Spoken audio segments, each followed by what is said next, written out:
Security for Eastern Europe means belonging to Western structures, NATO and the EU. But the speed of Moldova in its haste to join the EU may introduce its own particular problems as well as advantages. What are they? And do Western Europeans actually know where Moldova is? And do they actually care? Join me, Jan Darasz, for How We Got Here. Moldova has been receiving a lot of love from its future EU family. I would like to also reassure all Moldovians that Poland will work tirelessly, according to a thought-out plan, in cooperation with the Moldovan government, to make sure the EU accession process proceeds smoothly. But since the European Council opened accession negotiations with Moldova in June, Chisinau's lightning-fast pace towards EU membership has encountered a daunting challenge, a significant shortfall in capacity. Over the past few decades, a severe brain drain coupled with corruption and political hiring has exhausted the Moldovan civil service. This translates into a dearth of qualified people who could otherwise implement the changes required of the country to join the EU. Corruption too remains an issue that Moldova has to deal with firsthand. According to Transparency International, the country is 76th out of 180 in the World Corruption Ranking. Moldova will also have to be vigilant of its breakaway region of Transnistria, which is de facto a Russian puppet state. Moscow has made it clear that it would consider any provocations against Russian peacekeepers and citizens in Transnistria an attack on Russia. Chisinau has been calling for the removal of Russian military from the region, knowing that this proximity of Moscow's troops could put Moldova next in the line after Ukraine. We in Moldova know that the Kremlin's expansionist goals stretch beyond Ukraine. Russia's actions to undermine Moldova's democracy are proof of that. Our guest today is Wojciech Przybylski, the editor-in-chief of Visegrad Insight. Welcome once more to the programme. Thank you for having me again. Moldova, Transnistria, accession into the EU. When we talk about the accelerated accession process of Moldova, are we talking about Transnistria as well? Of course. I mean, we're talking about a sovereign state, part of which is Transnistria. Moldova is situated between Romania and Ukraine in geopolitically precarious situation given Russian aggression. And Transnistria is the part that is having remains of pro-Russian militia fighting groups, unknown number of military equipment. That is known more globally as a part of the frozen conflict tactics by Russia to prevent Moldova from completing their ambition to become part of united Europe. Looking forward and assuming they do join the EU with Transnistria, how do you tackle all this legacy Soviet government and thinking in that particular region? Like in many other places of Europe that underwent the process of EU integration, they joined the biggest peace project on the continent, which is the European project.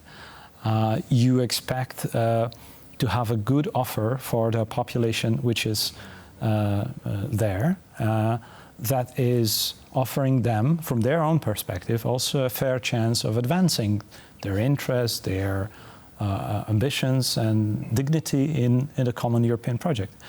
And most often it works. If you look to many other countries that had similar problem or challenge, in Lithuania, Latvia, Estonia, you have a strong Russian population. It is a challenging situation for many reasons, disinformation, education element.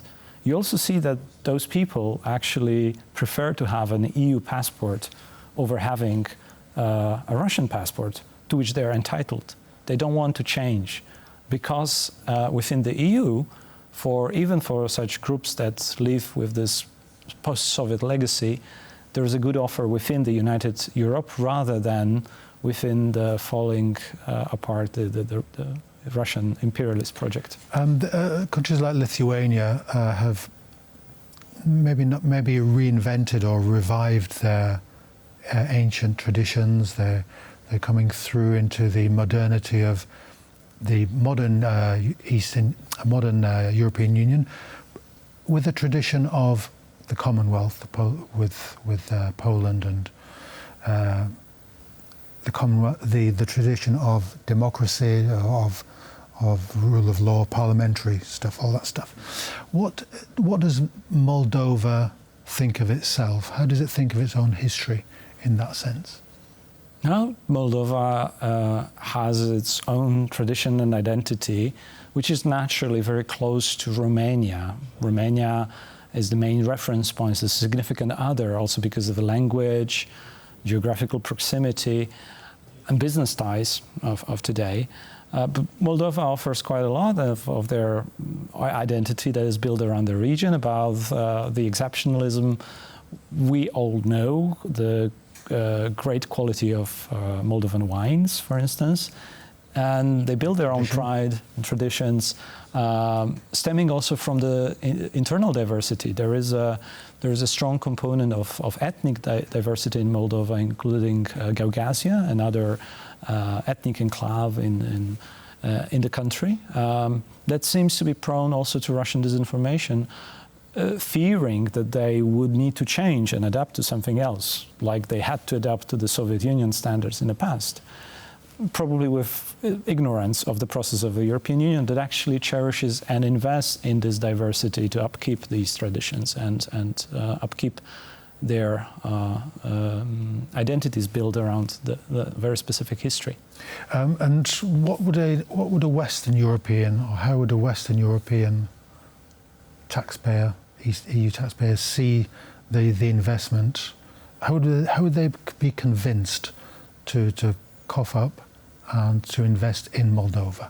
Well, first of all, the investment has been already made, and it won't be much more significant. In case of Moldova, the significance for a taxpayer in any European country is next to zero.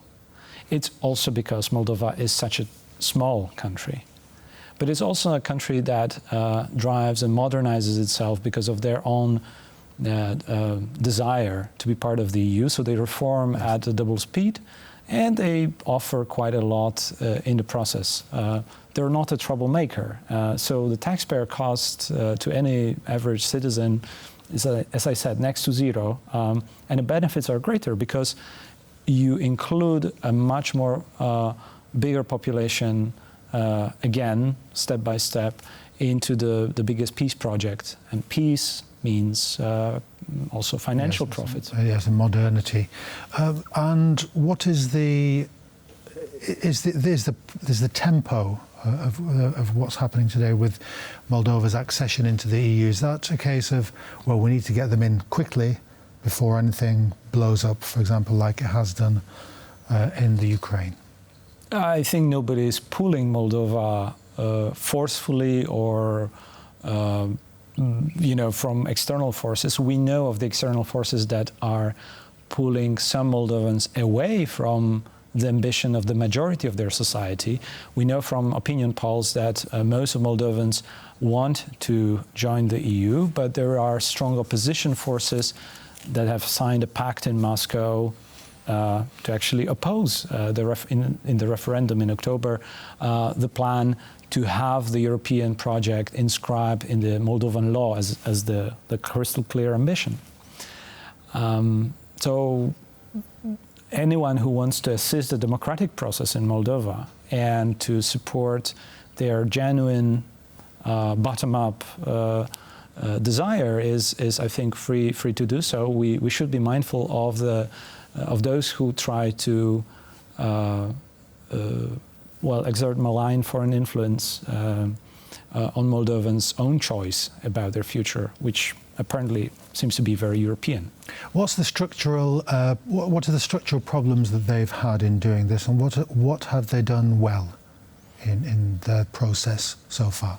I think we are oftentimes not looking at Moldova because they're bigger countries and they're much more engaging with the very, very difficult story like Ukraine. But at the same time, in the same geographical proximity, Moldovans are undergoing a robust and major rule of law reforms. They're investing in their business, but especially they're adapting institutionally to become a modern, citizen-oriented nation that delivers public services and is capable and is also aligned in common and foreign security policy of Europe in the same direction. So I think these two components, the reforms on the rule of law and the optics on where the global affairs stand and where Moldovans want to stand next to the West, in the West, that's something that we should be mindful of and appreciate.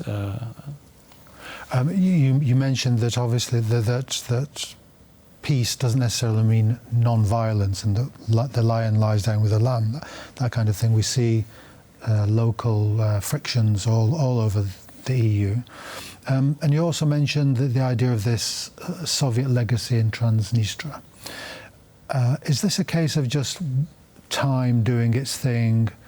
A more affluent society will convince them that the Western orientation is ultimately the best way to go? I don't think that economy alone guarantees any outcome, and we should know by now that money doesn't buy peace, but is a necessary and very powerful enabler, facilitator of the political process. And it requires elite building. It requires effort that helps to stand on your own 2 feet as a nation state within Europe. And then I think Moldovans, with their state apparatus, with their possibilities to act within their services, they're capable of solving their own problems with the assistance of a larger European framework. That's the case of many other European countries. And who are Moldovans' key friends in the EU? Is it Poland or Germany? Well, Romania, for example? Poland definitely wants to see itself, and I think we've seen the visit of Prime Minister Tusk to Moldova, a warm welcome by the President and Prime Minister. He's received as a leader of a very friendly nation that invested a lot in Moldovan democracy, but also business. Romanians are the closest allies. It's cultural proximity, geographical proximity, naturally. Yes, and we know of also Germany very, very closely supporting Moldovan path towards EU to complete the dream of Europe whole and free. From last question to Mr. Przybylski, Moldova's on the cusp of joining.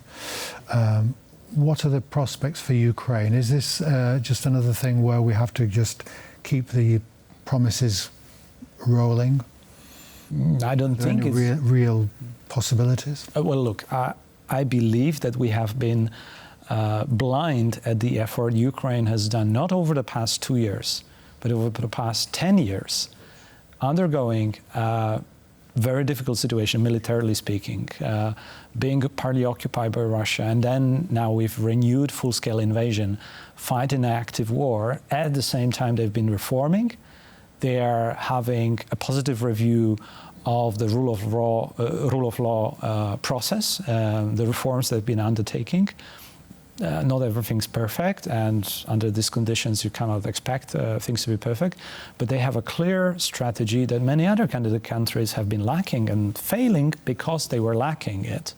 So we should appreciate and uphold the Ukrainian progress and recognize the Ukrainian progress and support their ambition and the way. This is not giving out candies. This is understanding how the European integration history has worked, and it worked with a strong commitment of the nations willing to join.